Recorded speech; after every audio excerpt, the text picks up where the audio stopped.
കലക്കി. Thank you sir. Memana നമ്പൂരിയെ പോലെ തന്നെ പുലിക്കോട്ടിൽ അച്ഛനും കലക്കി. വിക്രമന് ഏത് വേഷവും ചേരും സർ. ഇരിക്കും. പക്ഷെ ഞാൻ ഇത്ര ഹാപ്പി അല്ല സർ. അതെന്താ? മകന്റെ കാര്യത്തിൽ എന്തൊക്കെയോ മറക്കുന്നുണ്ട്. പക്ഷെ ഇത് പൂർണ്ണമായും മനസ്സിലാക്കാൻ എനിക്ക് കഴിഞ്ഞില്ലല്ലോ. ആര് പറഞ്ഞു? ഇതാ ഇപ്പൊ നന്നായേ. നല്ല ഒന്നാന്തരം കെണി ഒരുക്കി വെച്ചിട്ടല്ലേ പുലിക്കോട്ടിൽ അച്ഛൻ വന്നിരിക്കുന്നേ. മനസ്സിലായില്ലേ? ആദ്യം പറഞ്ഞു മകൻ അമേരിക്കയിൽ എവിടെയോ ആണ്.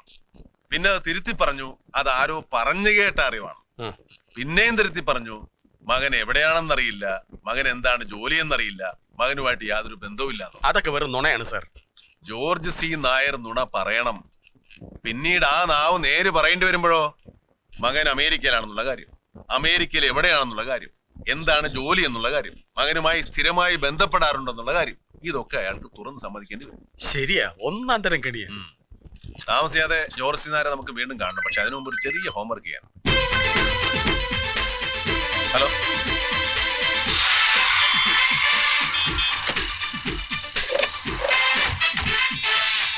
നമസ്കാരം.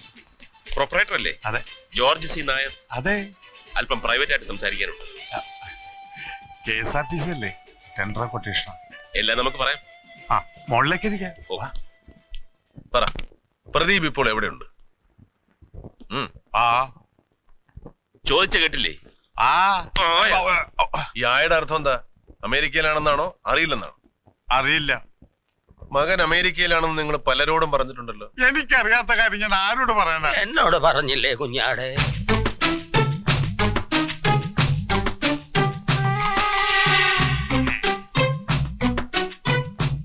ഇതെവിടെ നിന്ന് വന്ന ഈ ശബ്ദം? എവിടെയോ കേട്ടത് പോലുണ്ടല്ലോ. സാറ് വല്ലതും കേട്ടോ? ഇല്ലല്ലോ. തോന്നിയതായിരിക്കും. കുഞ്ഞാടേ കുഞ്ഞാടേ എന്ന് ഞാൻ കേട്ടതല്ലേ? അതൊക്കെ ചിലപ്പോ കേൾക്കും. ഞാനും കേട്ടിട്ടുണ്ട്. ഈ പ്ലാമറ്റം സെയിന്റ് ജോസഫ് ചർച്ച് എന്ന് പറയുന്നത് സാററിയോ? പള്ളി എന്റെ ഇടവകയാ. എന്നെ മാമോദീസ മുക്കിയത് അവിടെയാ. എന്നാലും ആ ശബ്ദം കുഞ്ഞാടേ. മകന്റെ മാമോദീസ അവിടെ അല്ലായിരുന്നു? അതെ. നിങ്ങൾ ആരുടെ മാമോദീസ കാര്യം ചോദിച്ചത്? Benjamin C Nair. മകന്റെ പേരിപ്പോ അതല്ലേ? ആ പള്ളിയിലെ വികാരിയച്ഛനെ കണ്ടിട്ടാ ഞങ്ങൾ വരുന്നത്. ഏകദേശം 4 വർഷം മുമ്പ് നിങ്ങളുടെ മകന്റെ മാമോദിസ അവിടെ വെച്ച് നടന്നു. മാറ്റപ്പേര് ബെഞ്ചമിൻ. പിന്നെ നിങ്ങളുടെ നായരും കൂടെ ചേർത്ത് ബെഞ്ചമിൻ സി നായർ. നിങ്ങൾ മുൻകൈ എടുത്തിട്ടാണ് ഈ മാറ്റം നടത്തിയത്, ശരിയല്ലേ? കുഞ്ഞാട് എന്തിനാ എന്നോട് കള്ളം പറഞ്ഞേ? ഞാൻ മതം മാറി, അവൻ മതം മാറാൻ കൂട്ടാക്കിയില്ല. അതുകൊണ്ട് അവനുമായി യാതൊരു ബന്ധവും ഇല്ല എന്നല്ലേ താനും പെണ്ണുപിള്ള എന്നോട് പറഞ്ഞേ. കുഞ്ഞാടേ കള്ളപ്പാതിരി, കുഞ്ഞാടേ, നീ എനിക്ക് പണി തരാൻ വന്നതാ. എന്റെ മകനെ ഞാൻ മതം മാറ്റും. ഓസ്ട്രേലിയയിലേക്കോ അമേരിക്കയിലേക്കോ കോത്താഴത്തേക്കോ അയക്കും. അത് എന്റെ സൗകര്യ. CBI എന്നൊക്കെ പറഞ്ഞപ്പോ കുറച്ച് മാന്യത ഉണ്ടാവുമെന്ന് കരുതി എല്ലാവരും കൂടി ചേർന്ന് പിരിവിനിറങ്ങിയൊക്കെയാണല്ലേ. 10 പൈസ ഞാൻ തരില്ലടാ. മതി. പ്രദീപോ ബെഞ്ചമിനോ അവൻ തന്റെ മാത്രം പ്രൈവറ്റ് സ്വത്തല്ല. അവന് നാട്ടുകാരുണ്ട്, ബന്ധുക്കളുണ്ട്, സുഹൃത്തുക്കളുണ്ട്. കഴിഞ്ഞ 4 വർഷമായി അവനെ കുറിച്ച് എന്തെങ്കിലും കേട്ടിട്ട് കണ്ടിട്ട് ഒരിക്കലും മതം മാറില്ലെന്ന് ശടിച്ച് അവനെ നിങ്ങൾ നിർബന്ധിച്ച് മതം മാറ്റി. അവന്റെ അമ്മ അവന്റെ പേരിൽ എഴുതി വെച്ച സ്വത്തുക്കളൊക്കെ ഇന്ന് അനുഭവിക്കുന്ന നിങ്ങൾ. ഒരുപാട് മിസ്റ്ററി ഉണ്ട് മിസ്റ്റർ ഇതിലൊക്കെ. അവനിപ്പം ഭൂമിക്ക് അടിയിലാണെന്ന് പോലും നാട്ടുകാർക്ക് സംശയമുണ്ട്. ഞങ്ങൾക്ക് സംശയമുണ്ടോ? 10 ദിവസത്തിനകം അവൻ നേരിട്ട് പ്രത്യക്ഷപ്പെട്ടിട്ടില്ല എങ്കിൽ കേസും മാറും, കഥയും മാറും.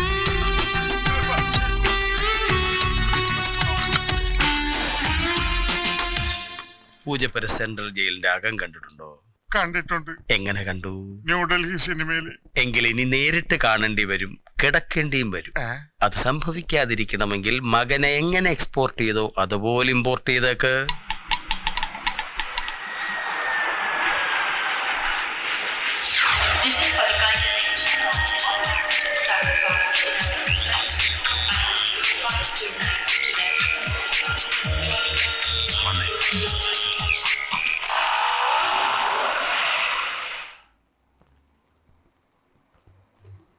മറ്റു മാർഗമൊന്നും ഉണ്ടായില്ല. അതാ വരാൻ നിർബന്ധിച്ചത്. ഞാനത് ചെയ്തില്ലെങ്കിൽ അവർ എംബസി വഴി അത് ചെയ്യും. അത് കൂടുതൽ വഷളാവുകയുള്ളൂ. വളരെ സീരിയസ് ആണോ? സീരിയസ് ആവുന്നതും ആകാതിരിക്കുന്നതും നീ അവരെ ഹാൻഡിൽ ചെയ്യുന്നത് പോലെ ഇരിക്കും.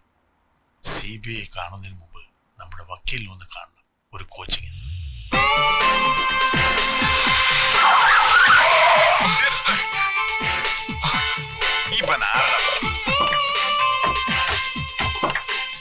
തോന്നിയ സാറേ കാണിക്കുന്നത്? ഇത്രയും നേരം മകൻ അപ്പൻ്റെ കൂടെ യാത്ര ചെയ്തില്ലേ? ഇനിയുള്ള യാത്ര ഞങ്ങളോടൊപ്പം. കോച്ചിങ്ങും വാഷിങ്ങും കഴിഞ്ഞ് ഞങ്ങളുടെ കിട്ടിയിട്ട് കാര്യമില്ല. കിട്ടുമ്പോ ഫ്രഷ് ആയിട്ട് കിട്ടണം. ദാ ഇതുപോലെ. ഈശോമിശിഹായ്ക്ക് സ്തുതിയായിരിക്കട്ടെ. ജോർസി നായരെ, ഇവനെ ഞങ്ങള് സ്വർഗത്തിലേക്ക് കൊണ്ടുപോവാ.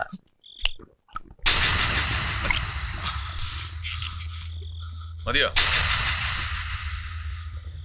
അമ്മയും ഗുരുവായൂരപ്പനും കഴിഞ്ഞേ മറ്റെന്തുമുള്ളൂ എന്ന് പറഞ്ഞിരുന്ന നിങ്ങൾ എങ്ങനെ ക്രിസ്ത്യാനിയായി? എങ്ങനെ ബെഞ്ചമിൻ സി നായരായി? ആരോടും പറയാതെ അമേരിക്കക്ക് രക്ഷപ്പെട്ടത് എന്തിന്? അതിനെ കുറിച്ച് ചോദിച്ചപ്പോ ജോർസി നായർ എന്തിനാ പല നുണകളും പറഞ്ഞത്? മൈഥിലി മരിച്ച ദിവസം നിങ്ങളുടെ മൊബൈലിൽ നിന്നും ആ കുട്ടിയുടെ മൊബൈലിലേക്ക് നിങ്ങൾ പല പ്രാവശ്യം വിളിച്ചിട്ടുണ്ട്. അതെന്തിനായിരുന്നു മിസ്റ്റർ ബെഞ്ചമിൻ സി നായർ? ചോദ്യങ്ങളൊക്കെ വളരെ ഡിസ്റ്റർബിംഗ് ആണല്ലേ? താൻ അന്ന് രാത്രി അണിമംഗലത്ത് പോയില്ലേ? താൻ മൈഥിലിയെ കണ്ടില്ലേ? ഇല്ല. പോയിരുന്നു, പക്ഷേ മൈഥിലിയെ കണ്ടില്ല. അതെന്താ? പല പ്രാവശ്യം ഞാൻ മൈഥിലി വിളിച്ചപ്പോഴും അവള് വരണ്ടെന്ന് പറഞ്ഞു. എന്നിട്ട് ഞാൻ അവിടെ പോയി. അത് തെറ്റായിപ്പോയി സാർ, വലിയ തെറ്റായിപ്പോയി. ചേട്ടാ, ഈ അണിമംഗലം വീട് എവിടെയാണ്? ഞാനാരാ? ഈ അസമയത്ത് അവിടെ ആരെ കാണാനാ? എന്റെ ഒരു ഫ്രണ്ടിനെ കാണാൻ വേണ്ടി. അവിടെ ആരാ തന്റെ ഫ്രണ്ട്? എന്റെ ഇപ്പൊ കോളേജ് പഠിക്കുന്ന ഒരു കുട്ടിയാ. തന്റെ പ്രായത്തിലുള്ള ആൺകുട്ടികൾ അവിടെ ഇല്ലല്ലോ. പെൺകുട്ടിയാ, മൈഥിലി. പെൺകുട്ടിയോ? വേഗം സ്ഥലം വിട്ടോ. അർദ്ധരാത്രിയിലാണോ പെൺകുട്ടിയെ കാണാൻ വരുന്നത്? ചേട്ടാ, ഒന്നും പറയണ്ട, വേഗം തിരിച്ചു പോയിക്കോ. ഇല്ലെങ്കിൽ ഞാനിപ്പോ ആളെ വിളിച്ചു കൂട്ടും. പിന്നെ പോകുന്നതേ ആംബുലൻസിലായിരിക്കും. വിട്ടോ. നിങ്ങളിപ്പോ പറഞ്ഞാൽ എന്താ ഇത്രയും വലിയ തെറ്റ്? മൈഥിലിയെ കാണാൻ ചെന്നു, കണ്ടില്ല, മടങ്ങി. What is wrong in it? തെറ്റ് സംഭവിച്ചത് അതിനുശേഷമാണ്. മൈഥിലിയെ കാണാൻ കഴിയാതെ ഞാൻ തിരിച്ച് ഹോസ്റ്റലിലെത്തി. അവിടെ എന്റെ ഫ്രണ്ട്സിനോട് വലിയൊരു നുണ ഞാൻ പറഞ്ഞു. രാത്രി മുഴുവൻ മൈഥിലിയോടൊപ്പമായിരുന്നു എന്ന്. പല നുണകളും ചേർത്ത് വളരെ കൺവിൻസിംഗ് ആയി പറഞ്ഞപ്പോ അവരത് വിശ്വസിച്ചു. പിന്നെയാ മൈഥിലി എവിടെയോ വീണു മരിച്ചു എന്നുള്ള ഫോൺ വന്നത്. വെറുമൊരു തമാശയായിട്ട് ഞാൻ കൂട്ടുകാരോട് പറഞ്ഞത് അവർ മറ്റൊരു തരത്തിൽ വ്യാഖ്യാനിച്ചു. ഞാൻ മൈഥിലിയോട് മിസ്ബിഹേവ് ചെയ്തു. അവൾ രക്ഷപ്പെട്ട് ഓടുമ്പോഴാണ് അപകടം സംഭവിച്ചതെന്നൊക്കെ.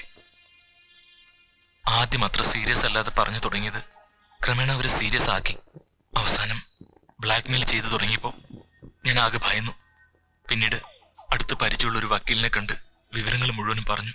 നടന്ന സംഭവങ്ങൾ തന്നെ സംശയിക്കാൻ മാത്രമല്ല തന്നെ കൊലക്കേസിൽ പ്രതിയാക്കാനും ധാരാളം മതി എന്ന് വക്കീൽ പറഞ്ഞു. പണവും നല്ല സ്വാധീനവുമുള്ള ഒരാളുടെ സപ്പോർട്ടാണ് തനിക്കിപ്പോൾ അത്യാവശ്യമെന്ന് പറഞ്ഞപ്പോ താൻ അച്ഛനുമായിട്ട് കോംപ്രമൈസിന് തയ്യാറായി.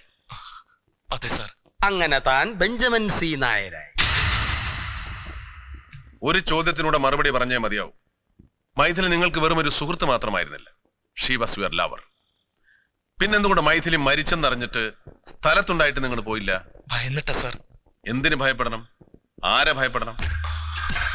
നിങ്ങൾ ഈ പറഞ്ഞതെല്ലാം നുണയാണ്. നിങ്ങളൊരു വഴിപോക്കനെയും കണ്ടിട്ടില്ല, മടങ്ങി പോന്നിട്ടുമില്ല. കുറ്റബോധം കൊണ്ടാണ് നിങ്ങൾ മരിച്ചപ്പോ പോകാതിരുന്നത്.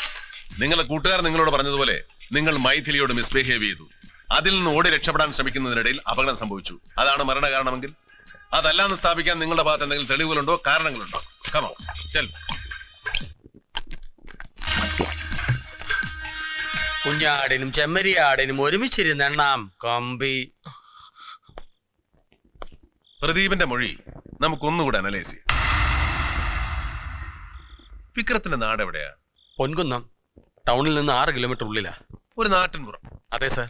അവിടെ ഇതുപോലെ ഒരു ദിവസം രാത്രി ആ സമയത്ത് പ്രദീപിനെ പോലെ ഒരാളെ കാണാനിടയായി. മറുപടി തൃപ്തികരമല്ലാത്തതിനാൽ വിക്രം അയാളെ വിരട്ടിവിടുന്നു. അടുത്ത ദിവസം രാത്രി കണ്ടയാൾ അന്വേഷിച്ചു വന്ന വീട്ടിലെ പെൺകുട്ടി സംശയാസ്പദമായ രീതിയിൽ മരണപ്പെട്ടതായി അറിയുന്നു. ഈ സാഹചര്യത്തിൽ വിക്രം എന്ത് ചെയ്യും? വായി മൂടിക്കെട്ടി വീട്ടിരിക്കും? ഒരിക്കലും ഇല്ല. പോലീസിനോട് കയറി പറയില്ല. പോട്ടെ, നാട്ടുകാരോടെങ്കിലും, അറ്റ്ലീസ്റ്റ് വീട്ടുകാരോടോ കൂട്ടുകാരോടോ എങ്കിലും പറയില്ലേ? ഒരു സംശയം വേണ്ട, ആരോടെങ്കിലും തീർച്ചയായിട്ടും പറഞ്ഞിരിക്കും. റൈറ്റ്. പിന്നെ എന്തുകൊണ്ട് പ്രദീപ് കണ്ട നാട്ടുകാരൻ ഇത് ആരോടും പറഞ്ഞില്ല? അണിമംഗലത്താകെ പോലീസ് പഞ്ചായത്ത് നടത്തി. പിന്നെ ഈ അടുത്ത കാലത്ത് ചാക്കോയും വിശദമായിട്ട് അന്വേഷിച്ചു. ശരിയാ, ഒരുപാട് നുണക്കഥകൾ കേട്ടു. പക്ഷെ ഇങ്ങനെ ഒരു കഥ മാത്രം കേട്ടില്ല. എന്തുകൊണ്ട് കേട്ടില്ല? എന്തുകൊണ്ട് പ്രദീപ് കണ്ട നാട്ടുകാരൻ സൈലന്റായി? പ്രദീപ് പറഞ്ഞ കഥ വിശ്വസിക്കാമോ? ഇനി രണ്ടുപേരും ചായ കുടിക്കും. Thank you sir. വെറും സംശയമേ ഉള്ളൂ. പ്രദീപ് എന്ന് കണ്ടവനാണ് യഥാർത്ഥ കുറ്റവാളിയെങ്കിൽ അവനും ഉണ്ടാതിരിക്കാമല്ലോ. പോസിബിൾ. പക്ഷേ ആ നാട്ടുകാരൻ ആര്? അണിമംഗലത്ത് ആദ്യമായിട്ട് വരുന്ന മൈഥിലിയും ആ നാട്ടുകാരനും തമ്മിൽ എന്ത് ബന്ധം? കൂടാതെ മൈഥിലിയുടെ അച്ഛനമ്മമാരെ വിരട്ടാൻ ഗുണ്ടകളെ അയച്ചതാര്? ഈ കേസിൽ വളരെ പ്രധാനപ്പെട്ട ഘടകമാണ് ആ ഗുണ്ടകൾ, because they are directly involve. ഓ, അങ്ങനെ ഒരു കുരുക്കം കൂടെ ഉണ്ടല്ലോ ഇതില്. സർ, ഈ പറഞ്ഞതൊന്നും തമ്മിൽ ഒരു ബന്ധവുമില്ലല്ലോ. ബന്ധമുണ്ടല്ലോ. എല്ലാം നേർവരയിൽ എത്തുമ്പോ നേരും നേർവരയിലെത്തും. അതുവരെ കൺഫ്യൂഷൻ തന്നെ. Hello, good morning sir. എൻ്റെ പേര് ധനപാലൻ, DYSP. അതെ സർ, പഴയ അണിമംഗലം കേസ്. സാറിനെല്ലാം മനപ്പാടമാണല്ലോ. എനിക്ക് സാറിനെ ഒന്ന് നേരിട്ട് കാണണം. അണിമംഗലത്തെ അന്വേഷണം കൊണ്ടുണ്ടായ ഏക ഗുണം ഞാനൊരു ദൈവവിശ്വാസിയായി എന്നുള്ളതാണ്. അതുകൊണ്ടാണോ മിസ്റ്റർ ധനപാലൻ അന്ന് കേസന്വേഷണം വേണ്ടെന്ന് വെച്ചത്? അയ്യോ അല്ല, അന്ന് അന്വേഷിച്ചിട്ട് കാര്യമില്ല എന്ന് തോന്നി വിട്ടു. സർ, ഇനി വന്ന കാര്യം പറയാം. ഒരു ഇൻഫർമേഷൻ തരാണ്ടായിരുന്നു. അർദ്ധരാത്രിയിൽ കൊട പിടിക്കുന്ന ഒരു പണച്ചാക്ക് അണിമംഗലം ഗ്രാമത്തിലുണ്ട്. അഖിലേഷ് എന്നാണ് അവന്റെ പേര്. ഒരു പ്രമാണിയുടെ മകളെ കല്യാണം കഴിച്ചതിന്റെ പേരിൽ കോടീശ്വരനായവൻ. കഴിഞ്ഞ ദിവസം ഞാൻ അവനെ മൂകാംബി വെച്ച് കണ്ടു. ഒപ്പം ഒരു പെൺകുട്ടി ഉണ്ടായിരുന്നു. പെൺകുട്ടിയല്ല, പെണ്ണ്. അല്പം പോലീസ് ബുദ്ധി ഉപയോഗിച്ചപ്പം ആളെ മനസ്സിലായി. അവൾ അണിമംഗലം തറവാട്ടിലെയാ. പേര് മായ. ഈ ഇൻഫർമേഷൻ കൊണ്ട് അന്വേഷിച്ചുകൊണ്ടിരിക്കുന്ന കേസിന് എന്തെങ്കിലും പ്രയോജനം ഉണ്ടെങ്കിൽ ഉപയോഗിക്കാം. നല്ല ഒന്നാം തരം ചായ, നല്ല കടുപ്പം. സാറിന്റെ കൈപ്പുണ്യായിരിക്കും. അതൊന്നുമല്ല, പൊടിയുടെ ഗുണം. അപ്പൊ വരട്ടെ സർ, പരിചയപ്പെട്ടിൽ സന്തോഷം. Thank you for the information. കോളേജിൽ പഠിക്കുന്ന കാലത്ത് മായയും ഈ അഖിലേഷും തമ്മിൽ ലോക്യത്തിലായിരുന്നു. പക്ഷെ രണ്ടും രണ്ട് ജാതി ആയതുകൊണ്ട്, മറ്റേ ജാതിയല്ല, ജാതിക്ക. ഇയാൾക്ക് സമുദായം എന്ന് പറഞ്ഞൂടെ? ജാതിക്കയോ? അതൊക്കെ ഞാൻ പിന്നെ പറയാം. ഞാൻ പറഞ്ഞോട്ടെ. ഓ, രണ്ടും രണ്ട് സമുദായമായതുകൊണ്ട് കല്യാണം നടന്നില്ല. ഉം.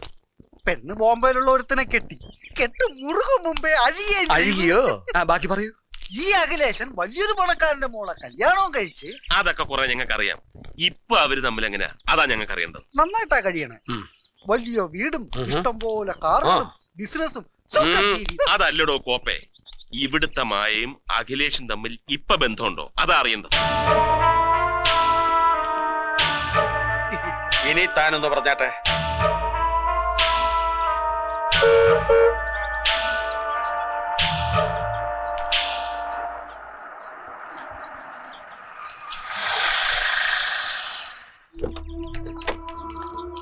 ഞാൻ ചാക്കോ. മനസ്സിലായി സാറ്. ഞാൻ വിക്രം, CBI. സാറിനെ ഞാൻ കണ്ടിട്ടില്ല. ഇനിയും കാണാം. ഞാൻ ട്രാൻസ്ഫർ ആയിപ്പോ വന്നേ ഉള്ളൂ. ഇതുവരെ അന്വേഷണം തീർന്നില്ലേ? ഇല്ല, നടന്നോണ്ടിരിക്കുക. ഇത് അമ്മ, മറ്റേത് മായ. എന്താ ഒരു സ്വകാര്യം? അതല്ല, സാറിന് ഒരു സംശയം. കഴിഞ്ഞ ആഴ്ച സാറും ഫാമിലിയും കൂടെ തൊഴാൻ വേണ്ടി മൂകാംബിയെ പോയിരുന്നു. അവിടെ വെച്ച് മകളെ കണ്ടതായിട്ട് ഒരു ഓർമ്മ. മൂകാംബിയെ വെച്ച് ഇവളെ കണ്ടെന്നോ? എന്നാ സാറിന് ആള് മാറിയിട്ടുണ്ട്. കഴിഞ്ഞ ആഴ്ച ഇവള് തിരുവനന്തപുരത്ത് ഒരു കൂട്ടുകാരിയുടെ വീട്ടിലായിരുന്നു. പിന്നെങ്ങനെ കാണാ? എക്സ്ക്യൂസ് മീ മായ, ഞാൻ മൂകാംബിയെ വെച്ച് തന്നെ കണ്ടത്. സൗവർണയിൽ വെച്ചോ ക്ഷേത്രത്തിൽ വെച്ചോ? അതോ ഇനി അമ്മ പറഞ്ഞ പോലെ തിരുവനന്തപുരത്ത് വെച്ചാണോ ചാക്കോ? തിരുവനന്തപുരത്ത് മൂകാംബിയുണ്ടോ? എവിടെയും ഉണ്ടല്ലോ. പല സ്ഥലങ്ങളിൽ പല ബന്ധം, പല പേരുകളിൽ അറിയപ്പെടുന്നു.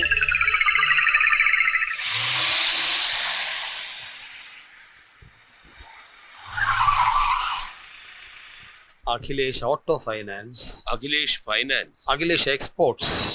നല്ല പൂത്ത പലിശപ്പണം കാണും. ചാക്കോ അകത്ത് നിന്ന് അഖിലേഷ് മുതലാളി ഒന്ന് ഡീൽ ചെയ്യും. എനിക്ക് ഈ സെക്യൂരിറ്റി ചേട്ടന്റെ സെക്യൂരിറ്റി ഒന്ന് ചെക്ക് ചെയ്യണം.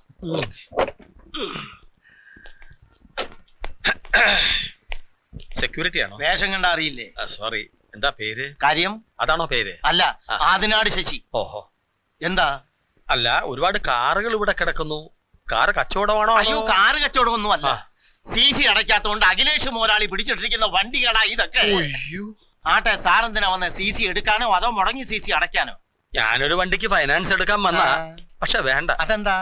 തവണകൾ അടയ്ക്കാതെ വന്നാൽ എന്റെ വണ്ടി ഇതുപോലെ പിടിച്ചിടുമല്ലോ.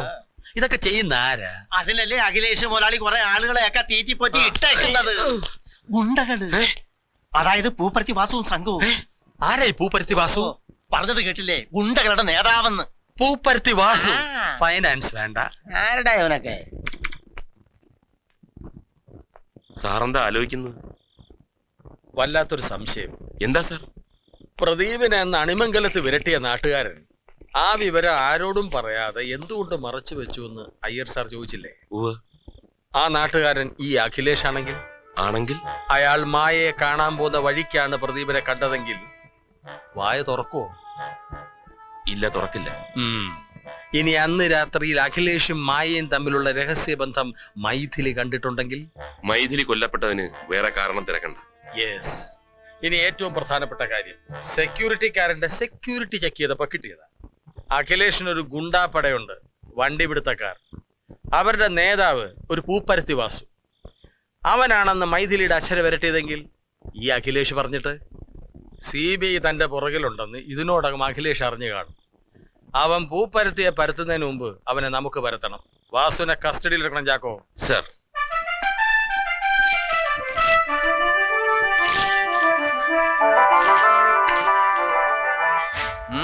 ഇവൻ തന്നെ, സാക്ഷാൽ പൂപ്പരത്തി വാസു. ഇപ്പൊ ഈ വാസു എവിടെയുണ്ട്? അറിയില്ല സർ. അറിയാനൊക്കെ വഴിയുണ്ട്, നമുക്കൊന്ന് ശ്രമിക്കാം. എന്താ സായി? ഷുവർ. ഹലോ, ആ സായി എവിടുന്ന? പൂപ്പരത്തി വാസു എവിടുന്ന്? ഗുരുവായിരുന്നോ? വിടുന്നവനെ, ഞാൻ എന്താ വരുന്നു.